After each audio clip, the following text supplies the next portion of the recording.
एक घने और पुराने जंगल में एक बहुत बड़ा पेड़ खड़ा था।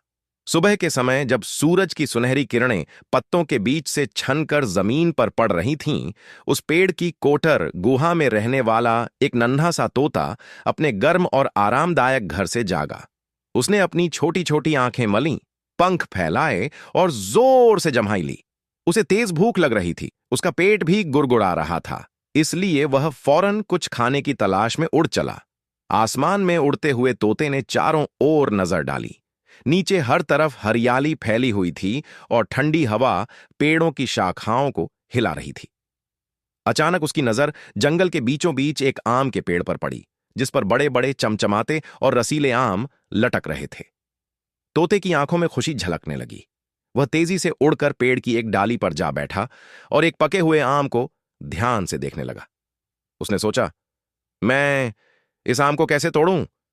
यह तो मेरे बस का नहीं लगता। अभी वह सोच ही रहा था कि नीचे से धीरे धीरे एक बिल्ली आ गई। वह झाड़ियों में छिपते हुए बहुत चालाकी से आगे बढ़ रही थी। उसने पेड़ की ओर देखते हुए सोचा, यह तो बहुत सुंदर जगह है। आज से मैं इसे अपना नया घर बना लूंगी। बिल्ली धीरे धीरे पेड़ पर चढ़ने लगी। उसकी निगाहें तोते पर टिकी हुई थीं और वह बहुत धीरे चुपचाप ऊपर बढ़ती जा रही थी। तोते को नीचे से कुछ हलचल महसूस हुई तो उसने झांक कर देखा और आश्चर्य व डर से उसकी आंखें फैल गईं। बिल्ली तेजी से उसकी तरफ चढ़ रही थी। तभी बिल्ली ने छलांग लगाई और पंजे फैलाकर तोते की ओर झपटी। तोते ने फौरन अपने पंख फड़फड़ाए और खुद को एक ओर झटक दिया। बिल्ली का वार खाली गया और वह सीधे उस डाली से टकरा गई जिस पर आम लटक रहा था। डाली जोर से हिली और बिल्ली संतुलन खो बैठी और गिरने लगी।